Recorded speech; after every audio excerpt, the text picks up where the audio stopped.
आपने बहुत सारी ऐसी खबरें पढ़ी होगी, ऐसी न्यूज़ पढ़ी होगी जहां पर आता है कि एक रिक्शा चलाने वाले के बेटे ने यूपीएससी क्लियर किया, एक समोसे वाला आईआईटी में चला गया, एक कंस्ट्रक्शन वर्कर डॉक्टर बन गया, डॉक्टर मतलब नीट के लिए पास हो गया। ऐसी बहुत सारे न्यूज़, बहुत सारी खबरें आप टीवी पर देखते होंगे। तो ये जो रिक्शा चलाने वाले होते हैं, नहीं तो कोई तो पेट्रोल पंप पर काम करने वाला होता है, उसका बेटा, उसकी लड़की कैसा इतना बड़ा यूपीएससी का एग्जाम क्रैक करते, इसके पीछे क्या वजह होती है। तो ये जो गरीब गरीब लोग होते हैं वो कभी कभी इतनी बड़ी एग्जाम को क्यों क्रैक करते हैं और उनके मन में, उनके उसमें क्या जज्बा होता है, इसके बारे में मैं यहाँ पर बात करने वाला हूँ। सपोज एक रिक्शा वाला का बेटा है, वो न्यूज खबर आती है कि रिक्शा वाले का बेटा बन गया आईएएस। ऐसी न्यूज़ कभी ना कभी आपने देखी होगी। तो ये क्यों आती है, इसके बारे में आपको यहाँ पर बताने वाला हूँ।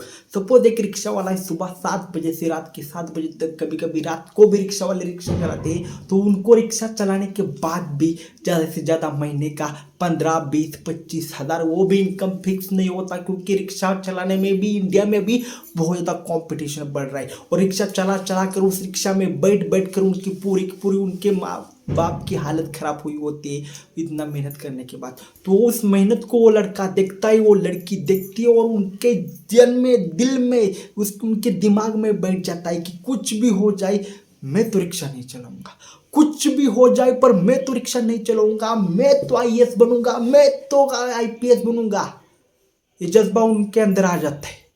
तभी आपको ऐसी न्यूज़ दिखाई देती है कि एक रिक्शा चलाने वाले का बेटा आईएएस बन गया, एक रिक्शा चलाने वाले का बेटा आईपीएस बन गया, एक रिक्शा चलाने वाले का बेटा आईएएस बन गया, एक रिक्शा चलाने वाले का बेटा आईआरएस बन गया।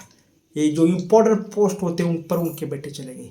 बीच बीच में एक न्यूज़ आ गई थी, अब एक कंस्ट्रक्शन वर्कर था, वो नीट के लिए सिलेक्ट हो गया। वो कंस्ट्रक्शन साइट पर काम करता था वो लड़का, वो 12th नीट एग्ज़ाम की को क्रैक किया। क्यों ऐसे बच्चे क्रैक कर रहे हैं? क्योंकि वो जब वो काम करते हो मजदूरी वाला, उस बच्चे ने काम किया होगा तो उसने देखा होगा कि ये काम करने के लिए कितनी मेहनत पड़ती है, उससे आसान तो ये पढ़ाई करना है। तो इसी वजह से वो उस बच्चों में जज्बा आ जाता है, नहीं यार मर जाऊंगा पर इसको क्रैक कर दूंगा, नहीं यार मर जाऊंगा पर इसको फोड़ दूंगा, इसको छोड़ूंगा नहीं।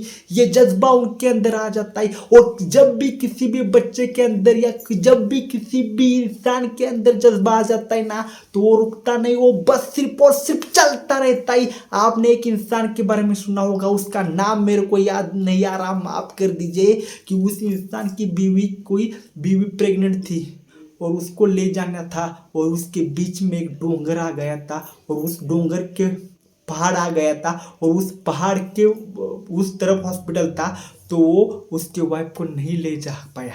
तो उस इंसान ने उस पहाड़ को तोड़ तोड़ तोड़ छेनी से तोड़ तोड़ तोड़ कर उस पहाड़ को फोड़ दिया। अभी मेरा को नाम याद आ गया उस इंसान का, दशरथ मांझी। इस इंसान ने उस पूरे पूरे पहाड़ को तोड़ा था। ये था जज्बा।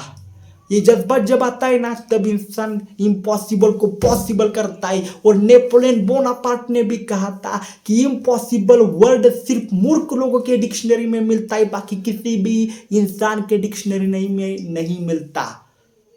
तो इसी वजह से आप ये बार बार कभी कभी न्यूज़ में देखते हैं कि रिक्शा वाले का बेटा बन गया आईएएस वगैरह। क्यों? क्योंकि उनमें आग लगती है कि नहीं यार मैं तो जिंदगी में रिक्शा नहीं चलाऊंगा, नहीं यार मैं तो अपने पापा की तरह पेट्रोल पंप के ऊपर पेट्रोल नहीं बेचूंगा, कुछ तो करूंगा, कुछ तो बढ़िया करूंगा, कुछ तो फाड़ दूंगा, कुछ तो पूरी जान लगा दूंगा, जो होगा देखा जाएगा। पर दिन रात जब तक पीठ पूरी दर्द ना करे, जब तक इतनी नींद ना आ जाए कि मैं पूरा का पूरा नीचे गिर जाऊं, बिस्तर पर इतना पढ़ूंगा। और जब ऐसे बच्चे आते हैं ना कंपटीशन में, तो बहुत कंपटीशन टफ हो जाता है, बहुत कंपटीशन हाई हो जाता है, और ये बच्चे ही एग्ज़ाम को क्रैक कर लेते हैं। यही होता है असली मोटिवेशन, जब आप रियलिटी देखते हो इंसान की।